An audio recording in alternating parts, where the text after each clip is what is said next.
Oh, hey. How you guys doing? Episode 6. It's going to be the final installment for this storyline. It'll bring us up to present day pretty much. Then things might continue in different stories down the line. We'll see how it goes. But where we left off, I'd had my little trailer and went through it all. Another bad woman, from the dancer to another bad one. She just was immature, I think, and just bad.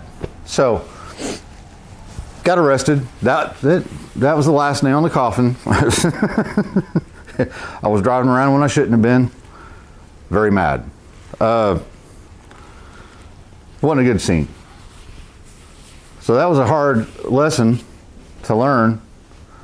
I learned that trusting anybody with my heart was not a good idea. So I spent a long time keeping things that way, right? I had lots of girlfriends at the same time. I ended up living with a buddy of mine for a while. Well, he moved out and just let me make that payments on the house and keep the house. It's paid off, it's mine, that sort of thing. We didn't pay it off. You'll see here in a second. But lived there for the most part, most of the time by myself, and did the rock band thing and all that. I'll stick you a picture up there of that. And Keith, the little guy there, he was the one who originally had the house, and there's a whole story with all his stuff. But working, still was working at Old Palmer Dodge, and they had bought another building because they wanted to move the franchise of Dodge, Jeep, Ram, Chrysler, whatever, to a new building. Good in theory. So they ended up moving me to that building, and I started working there. And the manager, service manager at the time, was Randy Bennett. And I remember right before we ended up moving to this other building, I told Randy, I said, this week I'm making 100 hours. And he looked at me like, nah, you ain't gonna do that. I'm like, yeah, I will. And I think this was like Tuesday, Wednesday, something like that. I said, I'll tell you what, you shake my hand, if I break 100 hours this week, you buy a steak dinner wherever I pick. He said, you're on. You make 100 hours, I'll buy you a steak dinner. Okay. Now keep in mind, he hadn't been service manager for very long at anywhere. A good guy, though. I really liked Randy. So I ended up with 102 hours that week. Yep. I said, I'm going to Bynum's Steakhouse. Bynum's was on the south side of Indy. Big old porterhouse. I mean, got the big salad. It was just monstrous. But we had a bet, and I won. And this is back, you get to a certain point where you're old enough, wise enough to use your brain to be efficient enough, and then still physically able to do it fast enough and not have it come back and all that stuff. So by the time they moved me to this other store, they had another service manager that had been roaming around to different dealerships, and he would work there for 90 days. He'd get their profits way up, and he'd take his money for the 90 days and he'd go to the next dealership. Well, he'd already been at one dealership trying to get me to come there to come to work, and I told him no. Things were getting slow, so they put me on a 30-hour guarantee and gave me some cash. No, we want you to stay. So I stayed. Well, 90 days later, they fired my buddy Randy Bennett to put this guy in charge. The same guy that was at another dealership at Champion. He comes. Sure, we all made a bunch of money. And as soon as he left, after 90 days, he was gone. Well, things started sinking. This was about 2007. And man, I saw the writing on the wall. I'm just like, this place, and the reason I could tell is they stopped paying people to clean the bathrooms. They stopped paying people for the vending machines and this and that. So I could just tell this is not good. I wasn't making any money. I was doing the best I could to make money, and I had this little guarantee that kept me going, kept me working there. Well, finally they decided, they said, hey, we don't know about keeping this guarantee going. Well, talk about it. So, okay, we can talk about it, but you got to let me know so that I can do what I got to do, pay my bills, do whatnot. Yeah. Sure enough, next paycheck, nope, no guarantee, which I don't like guarantees. I like working and making my money. That's how I like to work, but there was no work. So, hit up a friend of mine, if I remember right, that worked at Champion, and talked the boss over there, got it all lined up. Yep, coming to work. Well, when are you coming? I said, this Friday. You're not going to give notice? Nope. Oh, why not? They didn't give me notice. They didn't give me notice. They kind of said, well, and all of a sudden. So I remember I went in there on a Friday morning, backed my truck in there where the new boss, something Mercury, and that's another, we're not even going to talk about him. No. Backed my truck up, got the toolbox, had guys in the shop help me, loaded up, and I was gone. Before he come back out in the shop, I was gone. Started at Champion. Of course, by this time I was hungry. Literally. The stuff I'd done up to that point to get by, didn't have electricity, didn't have running water for a time, didn't have money for food, didn't have money for dog food. I had a dog, English Mastiff, Jackson, huge big old dog. He's got to eat. There's times he ate and I didn't. So I would go a couple nights in the evenings, I'd sneak over to this private pond. I'd sneak over and catch me a couple bass, put them on the string or take them home. Put a fire in the fire pit out back and cook fish. He'd eat a fish, I'd eat a fish. There were rough times. 2007, 2008. I think it wasn't quite 2008, but in 2007 I went to Champion and my feet were running, going. We're making money. I think the first day I worked there, I made 30 hours. It's flat rate type of thing. And then and that was in the fall time of 2007, sounds about right. The night before Thanksgiving, had a vehicle in there that needed everything, bumper to bumper, write it all up. Guy says, yep, but you got to have it done today. There ain't no way. It was like 26 hours worth of work. Evaporator, heater core, all the brakes, all the maintenance, tune-up. It was everything you could possibly sell on a vehicle. It was a nice vehicle. It was worth it, but I didn't expect him to buy it all. So I stayed there the night before Thanksgiving until 11:30 at night. I got that car done. I was there by myself, locked the doors by myself, and I delivered that car to that guy by myself. So I worked, and that's all I did was work. Then got into messing around with all these girlfriends, was doing the band thing. You saw the picture earlier. Just, doing all that and worked. And I had a lot of girlfriends that to me were not worth that risk of my heart and my trusting of my heart, right? So, 2017-ish, nearly 10 years later, I spent 10 years working, messing around with girls and playing music. That's all I did. There was a few girls I wanted to be serious with, and there was a few that I kind of was for a short time, and it just wouldn't last. It just didn't work out. It was me. It was more me than anything. Nope, don't want none of that. Let's back it up,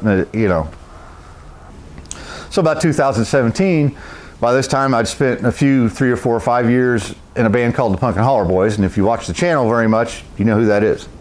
Well, we got to go into this same place once a month, and we still do it once a month, every third Friday at the Melody Inn, and just on the north side of Indianapolis. Great place to visit. Anybody in the neighborhood, go check it out. It was my home away from home. So we'd go and play, and of course there was a couple months in a row I saw this really nice looking brown-headed girl. And I did have a girlfriend at the time. It was kind of like this, and saw this brown-headed girl, like 4 months in a row. Every third Friday, she'd be there with her friends. Finally, I thought, I need to talk to them. So I went and introduced myself, talked to her a little bit. No, it didn't take long. Here she gave me a little folded up green piece of paper. It was the show before Christmas. It was her phone number. Off she went out the door to get her Uber ride home or something like that, if I remember right. And the rest is history. The one thing that she made me realize in her own way is that no, the world didn't revolve around me, that everything, you have compromises in everything. So everything can be good in the proper amounts. The amount that I've worked, the amount that I've played music, the amount that I ran around and partied, and all that stuff's good in correct amounts. I was never a correct amount kind of person. I either did nothing or I did it all. Somewhere in the middle is just, that's never been black and white guy, you know. It's all or nothing. And she's taught me to look at things differently. We had our little, and no relationship is perfect, but she really kind of brought my mind around that my whole life as a whole and the life that I wanted to have, it was up to me. But it was up to the choices I made and how I made them choices, when I made the choices, and took everything with a grain of salt. And let's, you know, it's not all fire head first into everything. And so then Lily came. And I'd already had 2 boys that I still saw every other weekend, the best that I could, the best that they were available. At this time, they were close to teenagers. And I, to this day, I love them to death. Immensely. I miss them. I missed them the whole time since they were born, and I wasn't there. Excuse me. But when you have a kid and you're there and everything's good, it does change your life. Even Cody and Dylan changed my life, for sure, for the good. But Lily really did, because it was hands-on there all the time, and I had my chance finally to raise a kid in my household. And so I set my mind that whatever I did, I was taking care of my household. I was taking care of my family, not me. Family was first, then me was after. I'm still kind of selfish. You see all this? It's because I wanted it, you know. But we got married, which was, that was going to happen anyway. It was going to happen. Decided to move and get away from Indianapolis schools for Lily's sake. And things were getting, it's the town I grew up, was in Indianapolis, and I knew all parts of town like the back of my hand. I could tell you how to go, what back roads, all around the whole city. But it was getting rough. It was getting rougher than it ever used to be. We decided that we wanted to move out of town.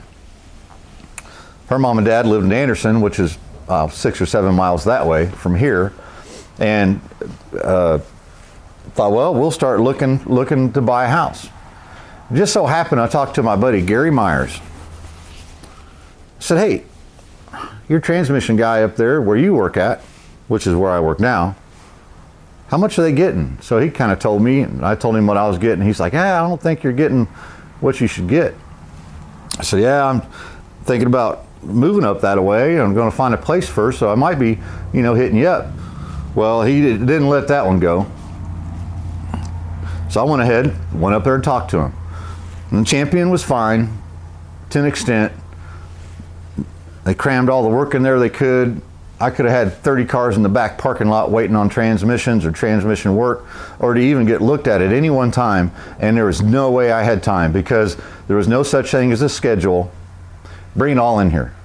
There was no such thing as about a customer's happiness, because their 4 wheels being on our parking lot, their parking lot, meant money in their pocket. And that bothered me. Really bothered me. So I talked to good old Tim Groves and Gary. They had the thing going on. These little teams. One advisor had a 3 or 4 man team, and he scheduled just for that team. And it was it was how I like to work. You stayed busy, but everything had a certain amount of control. Nobody got overwhelmed. You weren't bypassing looking at certain things, or you didn't have to guess at what was wrong with the car out of not having enough time to properly diagnose something. So I was all about it. So I quit. They offered me all kind of money to stay. Champion, stay. Nope, I left. Worked maybe 6 months from Indianapolis to where I work now. I'm not going to say. And we're trying to buy a house. And this, where we live now, is the house. Probably one of the most awesome things that's ever happened to me is to have this house. It's just a dream come true for me, for my family, and everything. You know, it makes me smile when I pull in the driveway. It makes me sad to have to go to work every day. That's everybody though. So, transmission guy for a year and a half. Then there was talk about somebody was moving up and somebody else was going to move up, and they wanted me to be shop foreman. Still, shop foreman is one of the best jobs that I've ever had. I've done it a few different times at the same dealership. Didn't take long, I was service manager. And this happened right before COVID. I was service manager for like 2 months. And I wasn't really, they said, you're going to be service manager. It was more like, our service manager's gone. Can you do this and this and this? And they were like, hey, you're doing pretty good at that. Let's just make you service manager. You know, took all the classes, took everything. And learned 10, 11, 12 hours a day there, emotionally and mentally worn out. So right as COVID started hitting, I got called in my office, and there's a lady outside, boy, she's upset, you know, so I marched right on up there. Staying through this whole video is going to be worth hearing this story, trust me. So I walked out there, and this older lady, she was taller than me. Thin, but she was taller, meaner than heck. She was mad. Wow. So what had happened, we got her car, we did the work, and got it all done, and she says, no, I have a service contract. We're like, okay, we've got to give us a few, let us run the contract, call your contract company, and that way you can pay your $100 deductible and be on out of here. Well, because of COVID, she was just flipping freaking out. I cannot stay in there. I can't. Ma'am, you don't have to. I said, let me get you a loaner, and you can go and do your thing, and once we get the paperwork handled, get things together, you can come on back and you'll have your car ready for you. I don't want a loaner. I want my effing car. And you know, and I'm like, okay. So I was nervous. And this happened right in front of the showroom. There's big glass walls. Everybody in the showroom could see what was going on. Notice the whole time she's doing this and hollering and screaming and waving her arms, and I'm like, yes, ma'am. No, ma'am. Yes, ma'am. Yes, ma'am. Just the nicest gentleman as I could be. In my haste of running inside to grab her keys, I grabbed the keys to the loaner I was going to give her. Pulled that up there, backed it up so she could just jump in it and take off, because I was, heck with $100. I'll pay the $100. Get this lady out of here. So I get out, I said, here you go, ma'am, here's your car, keys are in it. And just then I saw in the corner of my eye our dealership's insignia on the back window, and I was like, uh-oh. And she looked and said, that's not my effing car. Are you on crack? No, ma'am. And then she went like this and proceeded to take a swing at me. She's pretty quick for an old gal, but I was faster. I've been in lots of fights. I've told stories about all that. Backed up, nope, stepped back. I said, oh, I'm sorry. Let me go get your car right now. Went in there and got her car, and she just madder than hell. Got in her car and took off. Unbeknownst to me, all the salesmen, my general manager, all of them standing in the showroom, just laughing, watching, you know. And then COVID happened. I had to lay off 30 people in 2 days.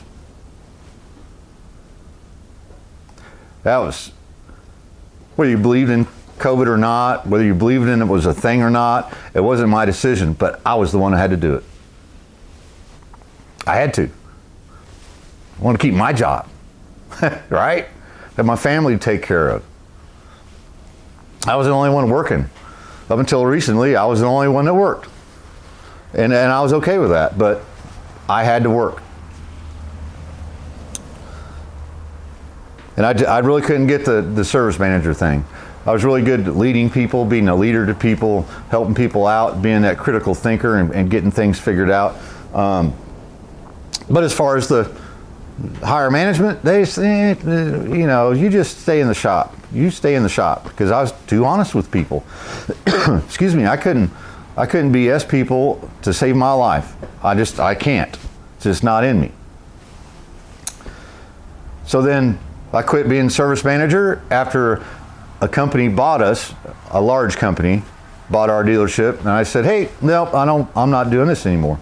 I'll be shop foreman. They're like, okay, you're shop foreman now. And well, that lasted a while, because big corporations, they pay all this money to do the shop foreman and thing. They keep adding this, they add this, they add this. Now, you can do this too. Can you find time to take care of that, handle that while you're at it? And that's your responsibilities now. Well, I finally got just overpressured. I couldn't keep up. I wasn't doing shop foreman things. I was doing service advisor things. I was doing clerical things and paperwork, but I wasn't being a shop foreman. And I pretty much lost my cool one day, and I said, no, I'm done. I went home. Then they asked, well, what do we need to do? I said, well, you need to find me a place to work on cars again, or I'll do it somewhere else. That's basically where things have been for the last couple years. There's talk about, these shop foremen, and I said, well, I really would enjoy that job, but here's how we're going to do it, and here's what I'm thinking of getting paid. But here's all I'm going to do. This is what I want to concentrate on. It's all good until the pay part. They haven't decided that it's worth it. That's okay. Just keep working on cars. That's what I do. So, appreciate you stopping in. That's where we are today. Tales of the Technician.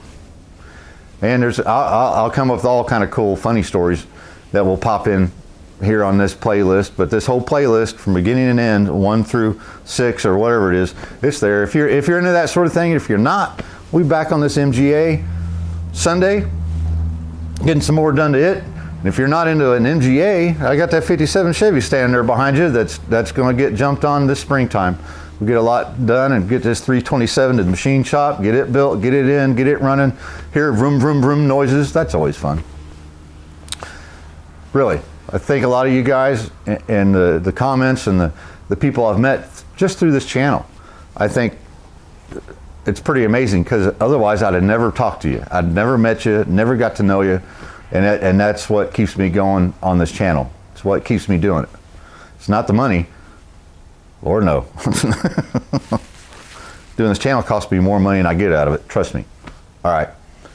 Remember, if any of this was easy, everybody'd be doing it.